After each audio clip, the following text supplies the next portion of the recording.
السلام عليكم ورحمة الله وبركاته. ان شاء الله تكونوا بخير وبصحة وسعادة. معاكم ايمان عرفة. ان شاء الله هقدم لكم طريقة عمل الكبدة، كبدة العربيات، كبدة المحلات اللي احنا بناكلها في الشارع. هتعمليها في بيتك بكل سهولة وطعمها تحفة جدا. وانت بتعملي الكبدة بجد يعني اول ما تشم الريحه هتوديك في حته تاني. بجد مفيش اطعم واسهل واحلى من الطريقه اللي انا هقدمها لكم النهارده. ان شاء الله هقدمها لكم على قناه ايمان عرفه. لو حضرتك جديده معايا في القناه اوعي تنسي الاشتراك وتفعلي معايا جرس التشغيل عشان يوصل كل فيديو جديد انا بقدمه. ما تنسيش كمان تديني لايك للفيديو. معايا كميه توم على حسب طبعا الكبده بتاعك. انا معايا هنا 5 فصوص من الثوم، دقتهم كويس. لو عندك مفرمه طبعا بتفرميها عادي، بس لازم الثوم يكون مدقوق كويس. وبعد كده بضيف فلفل احمر، فلفل اصفر، وفلفل اخضر. طبعا انا هنا الكميه قليله عشان انا يعني جايبه نص كيلو من الكبده. حطيتهم في الهون ودقيتهم كويس جدا مع الثوم. وبعد كده هبدأ ان انا اضيف التوابل بتاعتي اللي هي هتظبط وتعلي التيست معايا. واول ما تحط الكبده في على الزيت بجد هتشم الروايح كأنك واقفه على عربيه كبده.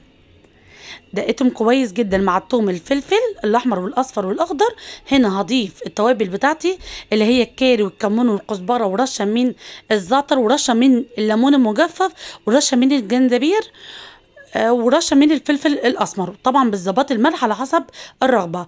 بس اوعي تنسي ربع كوبايه من الخل ونص ليمونه، عصره نص ليمونه. هو ده اللي هيعلي التيست معاكي وتشم الروايح زي عربيات الكبده اللي احنا بناكل منها الكبده. بس طبعا احنا في البيت هنضمن جوده الكبده والنظافه بتاعتها. هنا هضيف الكبده. طبعا الكبده انا كنت عامله لها محلول محلول نقع للكبده عباره عن لبن وبحط فيه توابل.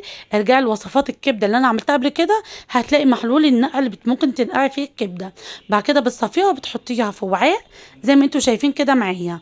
وبحط 3/4 من التتبيله على الكبده واقلبها كويس جدا.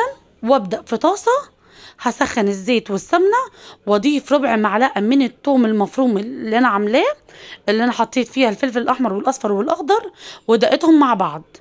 وبعد كده انا بضيف ربع معلقه ممسوحه من الثوم. وبعد ما بالزيت بيسخن بنزل بيها بالثوم. واول ما يدخل الثوم على الصفار ببدا اللي انا اضيف الكبده بتاعتي واقعد اقلب فيها كويس واضيف الفلفل معايا. طبعا المتوفر عندك بتعمليه سواء اخضر سواء فلفل احمر اصفر على حسب المتوفر عندك. بتبداي تقلبي كويس جدا. الكبده بتبدا تصفي الميه بتاعتها. بتبداي اللي انت تغطيها لغايه ما تستوي. وبعد كده بتحضري الوصفه بتاعتك. انا عملت النهارده مكرونه. المكرونه اللي انا اعملها بجد طعمها خرافه جدا، ولا هي بصلصه ولا هي محمره. انا حمرت نص معلقه من الثوم المفروم وحطيت عليه فلفل اخضر وطماطم زي ما انتوا شايفين معايا، وهسيبهم يتسبكوا مع بعض. وبعد كده هصفي احط شويه زيت في الحله لغايه ما يسخنوا وعليهم معلقتين من السمنه. وابدا احمر المكرونه بتاعتي التحمير الطبيعي اللي احنا بنحمره عادي. وبعد ما بتتحمر والخليط اللي هو اللي انا ضفت عليه الطماطم والفلفل اللي هو في التومه حمرت فيها التومه ده بضيفه على المكرونه. وابدا اكون مسخنه ميه. هبدا ان انا اضيف الميه واحط مكعب من الماجي، وكمان بظبط الملح بتاعي ورشه من الفلفل. بس كده والمكرونه هتطلع معاكي تحفه بجد طعمها جميل. جربوا الوصفه وان شاء الله هتعجبكم. بس اهم حاجه بدل ما وصلتوا معايا للوقت ده لازم تعملوا لي لايك للفيديو. لو حضرتك جديده معايا في القناه اوعي تنسي الاشتراك وتفعلي معايا جرس التشغيل عشان يوصل كل فيديو جديد انا بقدمه. وهنا هسيب المكرونه تستوي براحتها وابدا ارجع تاني للكبده. اول ما الاقي الكبده خلاص شربت الميه بتاعتها او الميه بتاعتها نشفت ببدا اللي انا اضيف الفلفل المتبقي معايا. ببدا ان انا اضيف الفلفل اللي هو المتبقي معايا من اللي انا قطعته اللي هو الاحمر والاصفر والاخضر. طبعا بتقطعي الكميه على حسب كميه الكبده اللي انت بتعمليها. بس طبعا هي ما اتصورتش للاسف لان كانت درجه حراره الكاميرا كانت سخنه فما كانتش عايزه اتصور.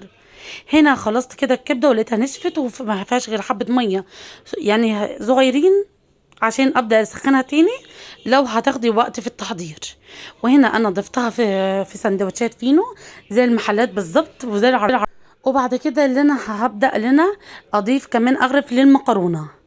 زي ما انتوا شايفين كده المنظر، الكبده في السندوتشات الفينو حاجه تاني وطعم لا تتخيلوا. كمان لما تشم الريحه بجد هتروحوا في حته تاني من طعمها وريحه الكبده وريحه المكرونه، كده حاجه تاني. جربوا الوصفه بجد، مش هتندموا على ان انتوا تجربوا الوصفه بتاعتي. وصفتي سهله النهارده ومش هتاخد منك اي وقت، كفايه ان انت ضامنه جوده الكبده بتاعتك.